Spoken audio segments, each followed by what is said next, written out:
Our other big story tonight, the man accused of raping and impregnating a severely disabled woman at Hacienda Healthcare has surrendered his nursing license. Members of the State Board of Nursing met with Nathan Sutherland in jail after his arrest.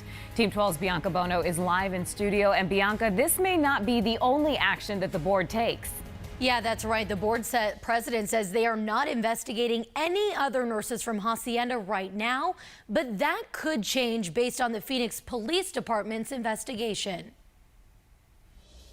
I'm going to call this meeting to order. The Arizona State Board of Nursing calling an emergency meeting Friday. The only item on the agenda, Nathan Sutherland. The Arizona State Board of Nursing takes all sexual misconduct cases very seriously. The 36-year-old suspected of raping and impregnating an incapacitated patient was a licensed practical nurse until now. He will never again be able to use this noble profession as a tool to prey on the vulnerable and the defenseless. Board staff meeting with Sutherland in jail, where he voluntarily surrendered his license. So that concludes this case. The meeting falling on the same day Governor Ducey slammed Hacienda Healthcare, tweeting he is sickened. We want to see accountability for senior management. I want to see a termination of the board. The governor not the only one who believes more people may be to blame. One concerned citizen who showed up to the nursing board's meeting questioning the actions of other employees at Hacienda who didn't realize the victim was pregnant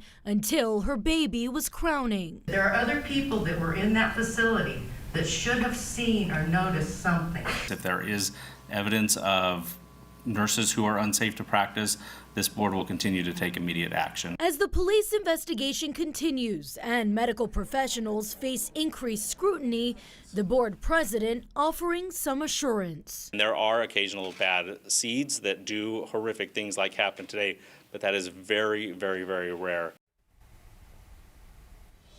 And according to documents, technically Sutherland can reapply for his license in 3 years. If he's convicted and serves any kind of sentence, the 3-year period starts once that sentence is over.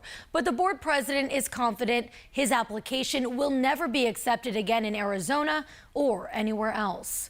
Guys, back over to you. All right, Bianca, thank you.